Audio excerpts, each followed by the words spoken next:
today on how it's made. Retractile cords. Wood frame sports cars. And sushi.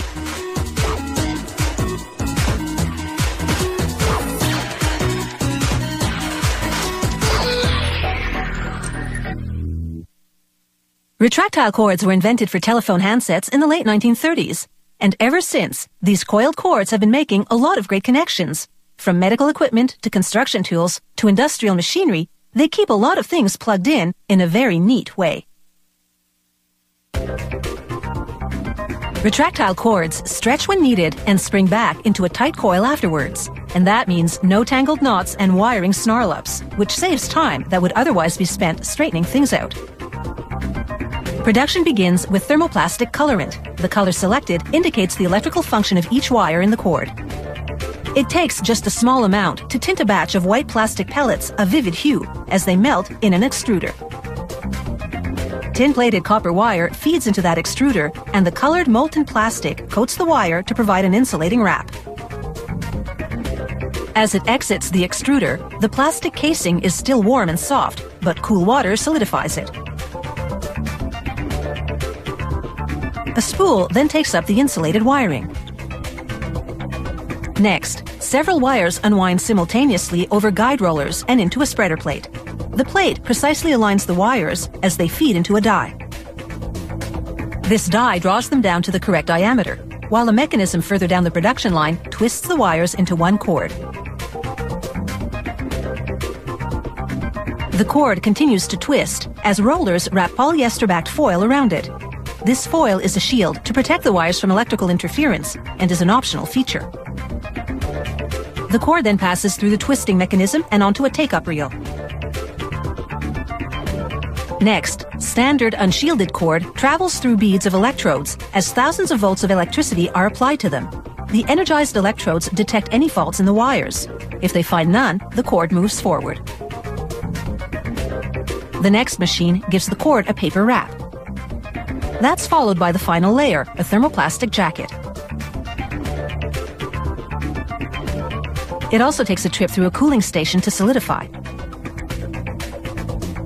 An inkjet printer applies technical and other information.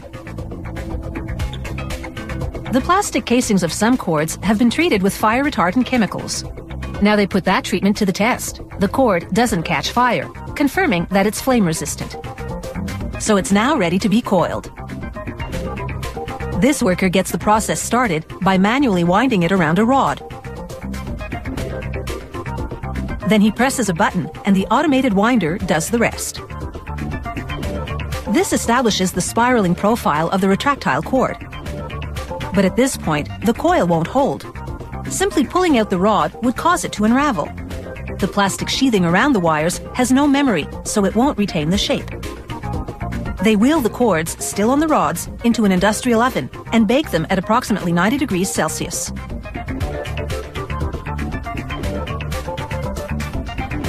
This gives the cord's plastic casing the necessary memory so that when the operator pulls out the rod, the coil is intact.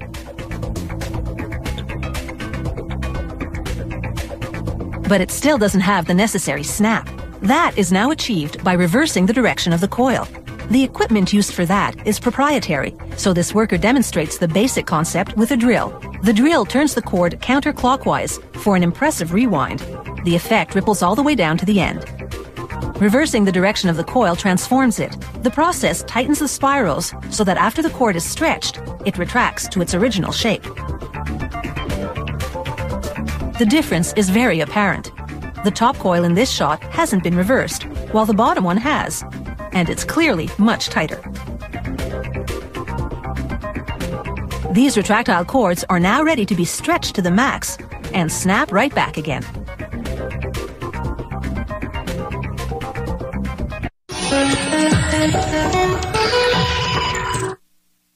Being behind the wheel of a traditional-style British sports car will surely get you noticed.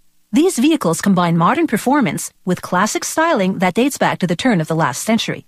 Even the inner construction is traditional, with the car's body frame handcrafted out of wood. The The first models in the early 1900s were three-wheelers with motorcycle engines. It wasn't until the mid-1930s that these hip sports cars acquired a fourth wheel and a four-cylinder automotive engine. But one thing hasn't changed in more than a century: the wood frame construction. In the factory's woodshop, workers glue together 6mm thick ash panels to produce a 3-ply lamination with which to make the frame's curved components. To make each wheel arch, they clamp a lamination into a rounded jig for a couple of hours. The glue dries, locking the curve in the wood. They make the frame's front section out of 3 solid pieces of ash. Triangular wood jigs align the frame while workers screw in a solid ash rail on each side. These rails connect to back framing and form the bottom of the car's door openings. 2 vertical rails form the side of the openings on which the door will hinge. Using a spoke shave, workers fine-tune each door frame so that it fits perfectly into the openings they've just constructed. Then they mount the door frame with strong steel hinges. They submerge the finished frame in wood preservative, giving the chemical plenty of time to thoroughly penetrate the pores of the wood. This will prevent the frame from rotting.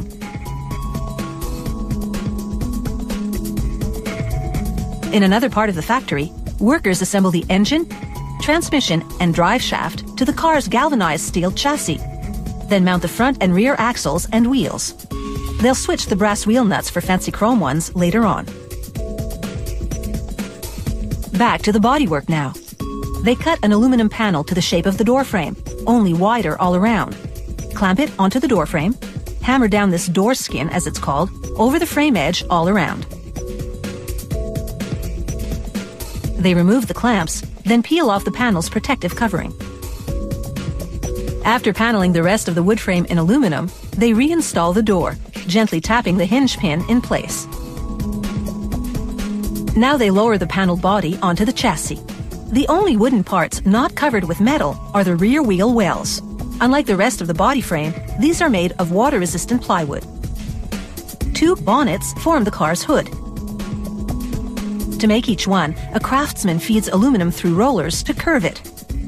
Then he massages it over an old log that this factory's been using for this purpose since the 1930s.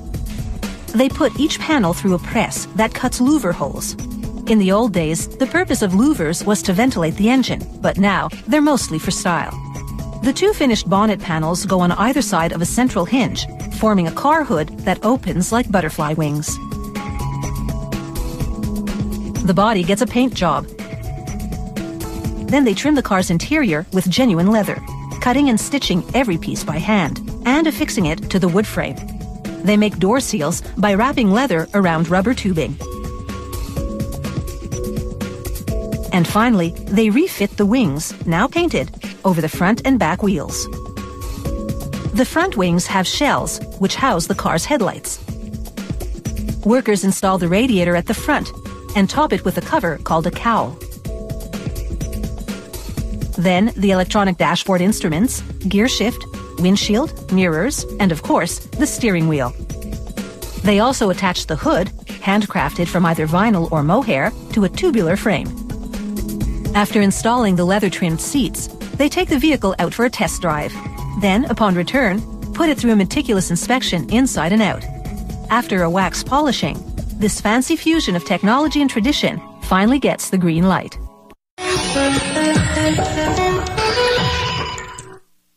Sushi is a meal that appeals to the discriminating palate, but it had very rudimentary beginnings. The first sushi was actually a form of food preservation. Salted fish was covered in cooked rice and left to ferment for months and even years. The rice was then thrown away and the fish consumed. A fresh approach came about a century ago when the Japanese began combining raw fish with pressed mounds of cooked rice. It was a mouth-watering combination and brought something entirely new to the table. Rice is now an essential part of sushi. Sushi chefs use short or medium grain because it sticks together better than longer grain. The rice undergoes a thorough washing. First, the chef swishes it around in water to rinse off impurities. This also begins to remove the rice bran, which has an undesirable flavor and aroma. He drains the rice and adds clean water. Next, he scrubs it with his palm fairly vigorously to remove more of the rice bran. When the water becomes cloudy from the bran, he changes it again. By now, the water has softened the rice, which makes the grains prone to breakage. So he scrubs them more gently this time to keep the rice grains whole. Finally, he rinses the rice under a running faucet until the water drains clear. This rice is now thoroughly washed and ready to cook, so he adds an equal amount of water and a splash of sake and plugs in the rice cooker. The previous day, he seasoned rice vinegar with a strip of dried kombu seaweed and left it to soak up the flavors. The flavored vinegar is key to making good sushi rice. It's what makes the rice sticky. He pours the sushi vinegar into the cooked rice and evenly distributes it with a gentle folding motion to keep each grain intact. He fans the rice and the grains dry to a nice sheen. With the rice prepared, it's time for all the raw details. Each fish must be assessed for spoilage or damage. The chef lifts the gills to confirm that the flesh underneath is red and translucent, essentially fresh-looking. He also examines the eyes of the fish. They should be bright and clear. He then prods the skin of the sea bream fish to establish its firm. Once he's satisfied, he prepares the fish, first scraping away the unpalatable and messy scales with a rasp. Next, he uses the thin edge of a one-sided blade to fillet the fish. Razor sharp, this knife cuts cleanly through the fragile flesh. He slices off and discards the head. He then carves the flesh from the backbone. Now firmly grasping the tail of the fillet, he cuts the skin from the flesh, using a zigzag motion to pull it away. This technique leaves no flesh on the skin at all, so that not a morsel goes to waste. Using fishbone tweezers, he extracts all the little bones. He now slices the fish on an angle across the grain, using one long stroke that doesn't tear the fibers, the way a sawing motion would. The result is a shiny, smooth piece of sea bream. Next, he peels away the transparent outer skin of a marinated mackerel to expose the silvery subskin. The gorgeous subskin is a feature that adds presentation value to the sushi, and it's also tasty.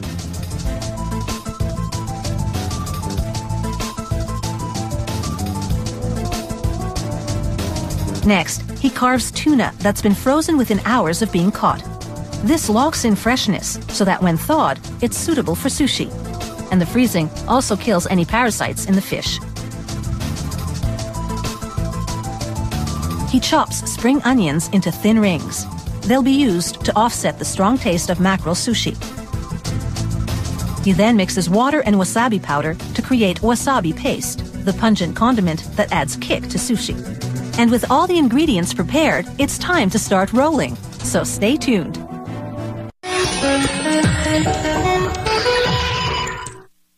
Once a simple food sold by Japanese street vendors, sushi has gone uptown. Today, skilled chefs produce bite-sized morsels with gastronomic artistry. A blend of color, texture, and taste, sushi appeals to the eye as well as the palate. The chef moistens his hands to keep the rice from adhering to them as he works. He dabs wasabi and places a ball of rice on one of the tuna slices. He pokes a hole in the center of the ball to introduce air. This keeps the rice from compacting as he shapes the fish around it to make a type of sushi called nigiri sushi. To form nigiri, the chef works swiftly to minimize the fish's exposure to his touch. Human body temperature is much higher than room temperature, and prolonged exposure to it would compromise the fresh taste of this sushi. A little pickled ginger to cleanse the palate, and this sushi is ready to serve. To make cucumber rolls, or kappamaki, he carves the outer part of the cucumber into a long, wide ribbon, stopping at the soft core. He slices the ribbon in two and layers the pieces. He then chops the cucumber into uniformly thin sticks. This exposes more of the vegetable's fiber to maximize the taste. This is roasted seaweed called nori. He places it shiny side down on a bamboo rolling mat. He lightly presses rice into a ball so the grains stick together as he transfers it to the nori. He spreads the rice evenly, leaving a margin of nori at the top. And now he's ready for those expertly sliced cucumber sticks. He groups several in the center of the bed of rice. Then, gripping the mat on one side, he folds the nori around the fillings. As he squeezes the pack, some rice spills into the margin of nori at the top. But there's still enough space to create an overlap and seal the ends of the nori around the fillings. Using a wet cloth, he tucks in the overflow at both ends. He slices the roll in half. He aligns the halves and slices 3 times to create 6 pieces, each piece approximately the same height for an attractive lineup. Next, he makes uramaki, a kind of sushi with the rice on the outside, which is why they're also called inside-out rolls. He spreads rice evenly over the nori and flips it around to the shiny side. He dips a finger in wasabi and spreads it on the nori at midpoint. He arranges tuna on the wasabi-coated section. The raw red fish is then paired with slices of avocado for a tantalizing contrast. He folds the rice-coated nori over the fillings and tucks it around them. He continues rolling until he reaches the edge. He garnishes the rice with toasted sesame seeds for visual interest and tasty crunch. He covers the roll with plastic to protect it from the grooves of the sushi mat as he shapes it into a tighter pack. He then removes the mat and carves the inside-out roll into bite-sized pieces. Inside-out sushi was invented in the 20th century to appeal to Westerners who preferred not to see the nori.